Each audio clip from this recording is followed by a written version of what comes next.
It was year 2006 when the game development studio WorldForge released their RTS Ancient Wars Sparta. It is a game that brings players into the times of Greco-Persian wars, offering them to choose their nation, which could be Spartans, Persians or Egyptians, and lead their army to victory. Each nation has its own story campaign.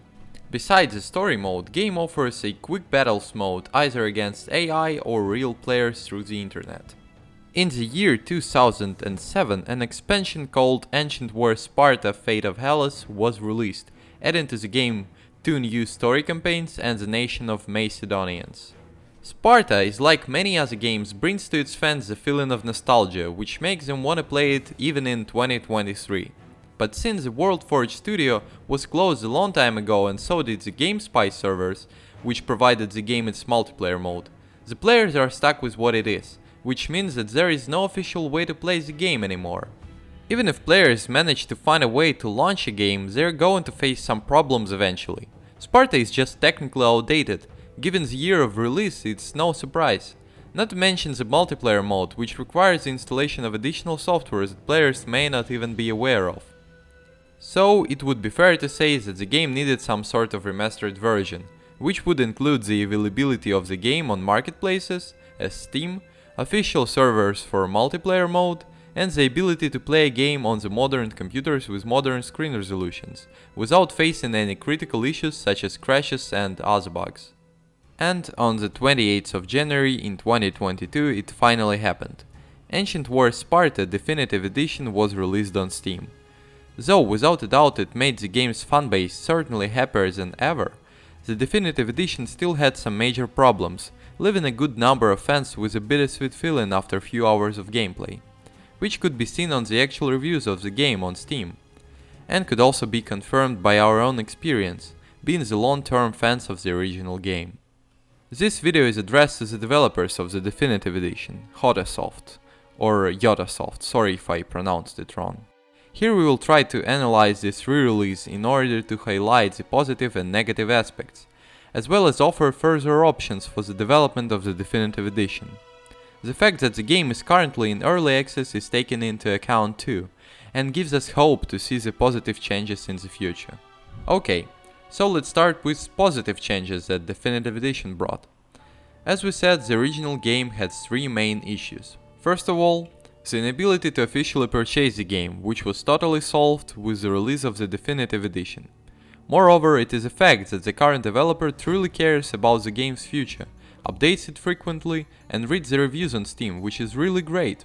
A second problem of the original game was the inability to play comfortably on modern PCs, but it was solved too.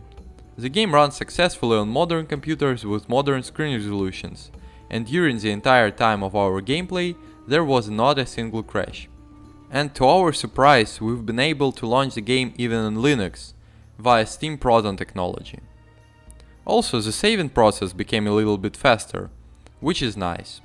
Of course, there are still some problems with the technical part and optimization, but the game is currently in early access, and therefore, we believe all these problems will be solved in the future. Third problem with the original game is a dead multiplayer mode, and again, it was fixed decently. The developer of the Definitive Edition has provided official servers on which player can participate in online battles. Of course, it would be nice to be able to host your own game locally, but for the game on early access it's forgivable too. As we can see, the main problems that have worried players all these years have been solved, to some extent. And what has not been solved, we believe is now in the process of being solved, which is definitely good news. And everything would have been great, but the Definitive Edition brought some new problems to the table. We're speaking of unnecessary additions to the original game. And don't get us wrong, adding new features and mechanics to the game can make it more interesting and keep the game alive longer. But for the majority of fans of the original game, including us, who wanted to play it and feel the emotions of playing the original game again, these additions broke the experience completely. The same goes for the changed balance of the game, which made some serious impact on the game's pace, scale and overall gameplay experience. So let us dive into these changes and additions, and we'll try to prove that they were, shall we say, questionable.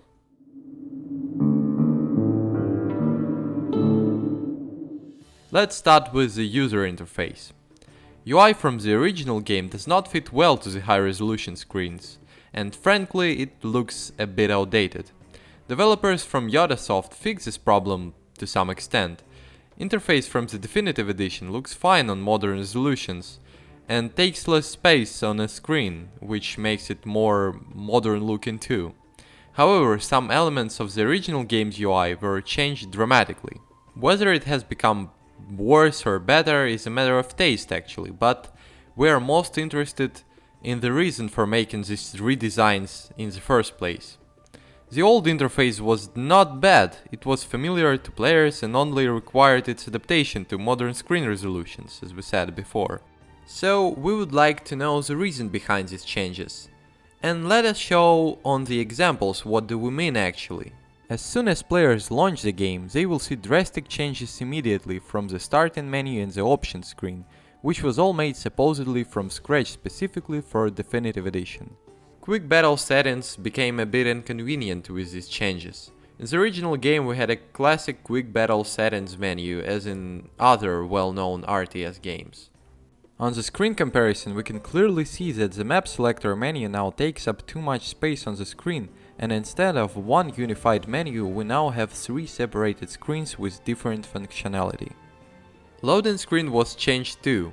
In the original game we had several different loading screens that fit well into the game and contained the information about the upcoming map.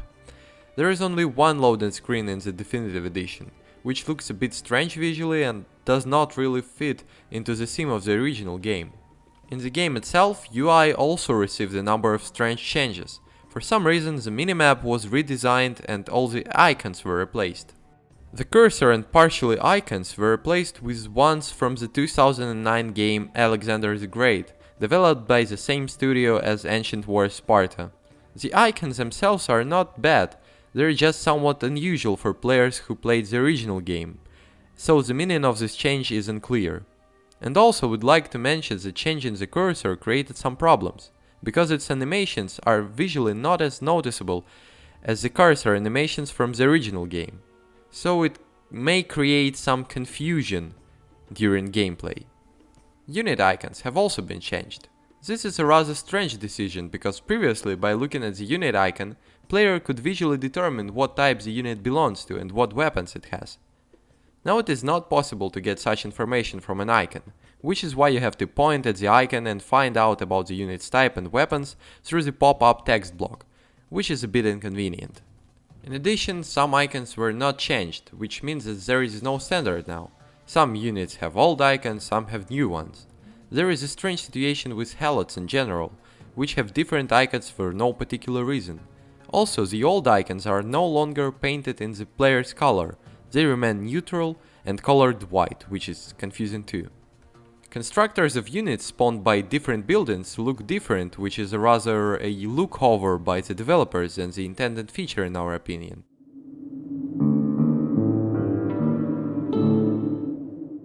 We'd also like to discuss the soundtrack of the game. The original game had a great soundtrack that players have been accustomed to.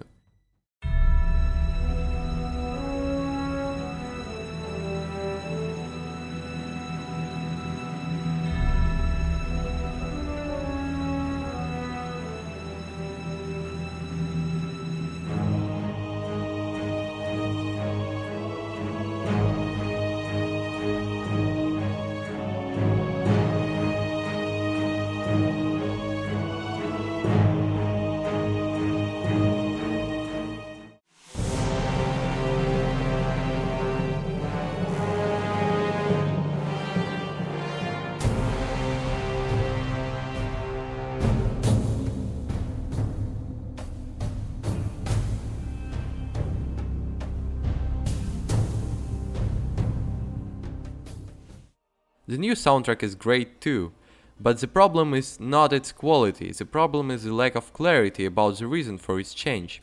We can only assume that the developer did not receive the rights to use the original soundtrack. And if it's the case, then it's no problem, since the new soundtrack is great and it's fitting in the game too.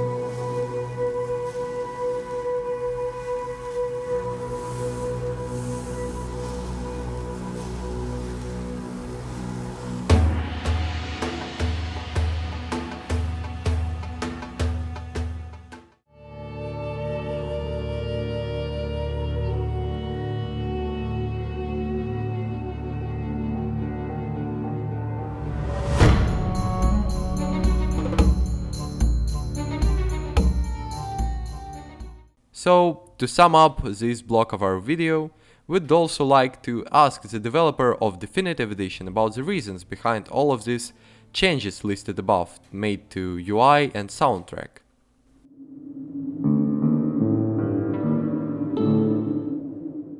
Let's also talk about the story campaigns. There was 3 story campaigns in the original Ancient Wars Sparta, including Spartan campaign about the King Leonidas in Greco-Persian Wars, Persian campaign about their wars of conquest, and Egyptian campaign about their liberation war. Expansion Ancient Wars Sparta Fate of Hellas had 2 new campaigns, one about the Macedonians and the other about the Greek wars. And the thing here is, only campaigns from the expansion are available in the Definitive Edition. This fact is kind of disappointing, and we would like to see 3 story campaigns from the original game, if it's possible of course.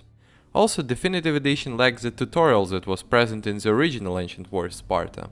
All of the above problems, although they're problems, are not as significant as what we will describe next.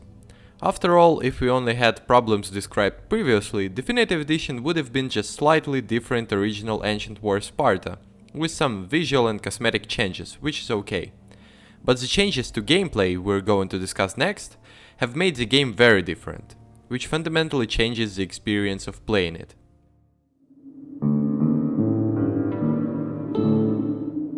So let's start with the game economy that was largely reworked. That's actually one of the reasons why the game began to feel not like the original Sparta but like another RTS on the same engine, or is some kind of a modification. The cost of buildings, units, weapons as well as time of their production became completely different. Also, the order of resources in buildings such as forges and workshops was changed. It caused a strong impact on the game and changed the development strategy, as well as the strategy of forming an army. Gold mining, which is an essential part of the game, has been reworked. Previously, each playable nation had its own way of mining gold. Spartans could send any number of helots to carry gold from the mine, while Persians could send up to 3 workers and Egyptians could send up to 4. It was quite an interesting feature which made each nation more unique, but unfortunately now all nations have the same way of mining gold. In addition to that, in the original game mines could simply run out of gold, which forced players to wisely spend their resources as well as look for new gold mines. But now mines will never last, and when reaching the special limit, gold simply begins to be mined slower. As we noticed, this mechanic was taken from the game we already mentioned, Alexander the Great. The new food system can really be called a very bad update. The original mechanic was very interesting, when each helot could collect food on the farm, put it in the granary, and after that warriors would eat this food. If there was a shortage of food, all units except heroes began to lose their health. The updated food system from Definitive Edition works very strangely. It has almost no effect on the game, and the number of units is artificially limited by so-called population limit, which could be broadened by building new farms and granaries.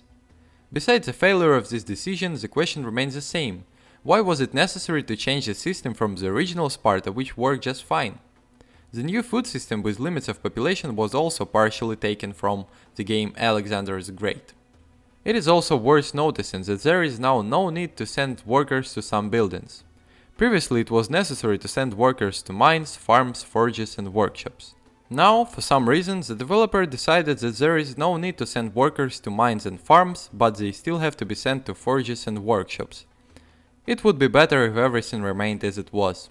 After all, a careful approach to managing every helot and what are they doing right now is what made the original Sparta special in the way it was.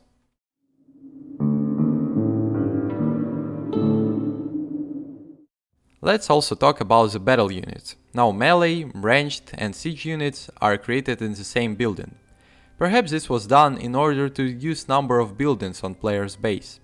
But unfortunately this is a strange decision, since it was a more interesting feature when there was a need to create different types of units in different buildings. This added up to a strategic component of the game.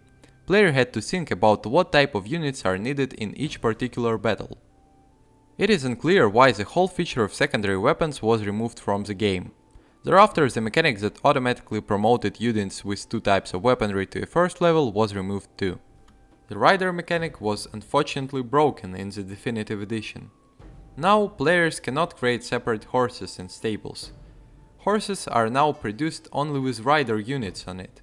To some extent, this is convenient, but the problem arises when player has a need to make horses for an already existing army. It is also unclear how to create horses for heroes. Players won't be able to create horses alone. They would have to create a unit on a horse, dismount them, after which the horse can pick up a hero. Player can also create a unit without a horse in the stable. If now the stable can create any units, then why do we need barracks? Also, the fact that camels and elephants remained unchanged and have the mechanic from the original game is very strange. The feature which allows units to switch their weapons was adopted from Alexander the Great and the Golden Horde, developed by WorldForge Studios. The feature, although useful, was not present in Ancient War Sparta, and as a result it can make undesired changes to the game's balance. Traps have also been rebalanced, which are not too bad, but it can still break the balance, as well as some missions in the campaign. The fleet in the game has also been changed, making it more difficult for ranged units to destroy ships. This has affected many tactics and may also affect missions from campaign. And we're not saying that these changes are all bad. We're just pointing out things which made the game completely different from the original. And our position is simple. We would like to see features and mechanics from Ancient War Sparta that players are already accustomed to and that everyone expects to see when buying Definitive Edition. And what we see in reality is rather another game than Sparta. In addition to questionable changes, Definitive Edition also brought some strange additions in form of new buildings, units and other stuff. So let's start this section with new types of buildings. Since the barracks of ranged units are no longer used, its model has been used for so-called training camp. In the training camp itself, player can hire militiamen which have a model of an armed helot. Similar as other types of units, they can also hold different weapons, but selection is limited, and the menu for selecting these weapons is somewhat inconvenient compared to the constructor of regular units. Militiamen themselves are not very different from Psyloi. Only unlike the Psyloi, militiamen have less armor and health, while their price is almost the same and their training time is the same. The main difference between militiamen is that they have the ability to become invisible. And in our humble opinion, this feature does not fit the game's setting as well as its gameplay process. This unit may have some benefit, but it's quite narrow and after the initial stages of development, it loses any purpose. We assume that this mechanic is taken from the Golden Horde game.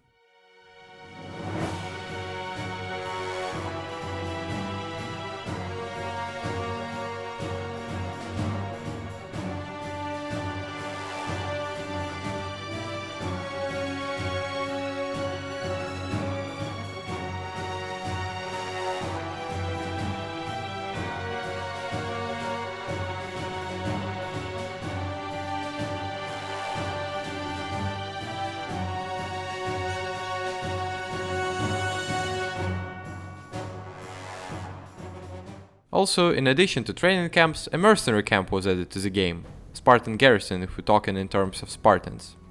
There, player can hire units of other nations, the use of which does not bring significant benefits, and also does not repay the effort spent on building the camp itself. To prove that, we did a little comparison in battle between mercenary units and basic Spartan soldiers of the same cost. To begin with, we did a confrontation between 3 Spartiates, which of the same cost as only 1 Egyptian mercenary, and Spartiates successfully won him. Then we did battles with 2 Spartiates and even with 2 Spartiates without shields, and they would still defeat mercenaries in both of the cases. Also, it's worth mentioning that all the battles were totally controlled by the game's AI to exclude the factor of players' skill. Appearance of spies in the game is another questionable decision. This unit can pretend to be any other unit. And this mechanic, although interesting, is not suitable for the usual gameplay of Sparta in our opinion, especially in online battles where player can easily identify an enemy spy. And we'd like to mention that we've observed a strange bug which shows the circle around the spy unit even if it's in the fog of war. New units that can be hired in the arena were also added for unknown purposes. Training them takes a lot of time, but units themselves are not very powerful, and their skill jumps through the netherworld does not fit the game setting at all. Also, some nations in the Definitive Edition now have their own world wonders, like Temple of Halicarnassus for Spartans, which gives bonuses for units around the building. The usefulness is quite questionable, and it also requires a large number of resources. One of the new features of the game the developers from Hotasoft presented to us is new nations. But are these nations really new, and are there any advantages from using them? Let's discuss it.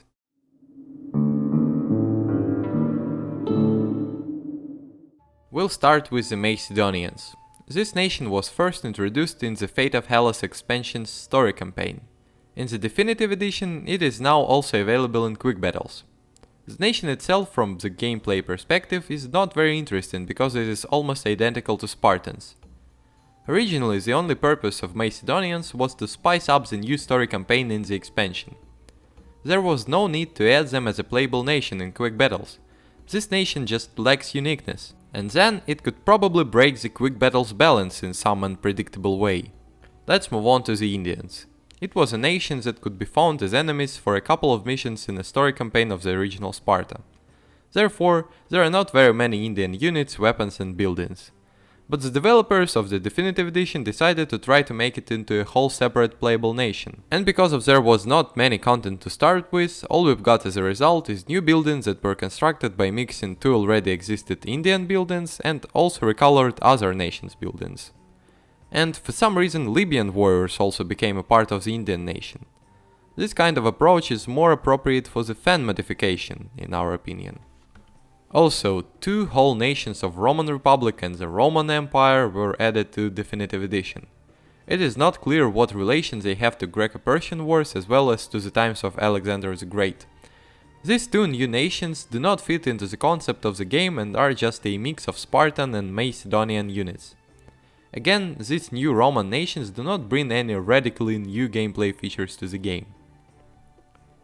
In our opinion, adding new nations should be accompanied by the uniqueness of these nations, as well as thought through balance with already existing nations.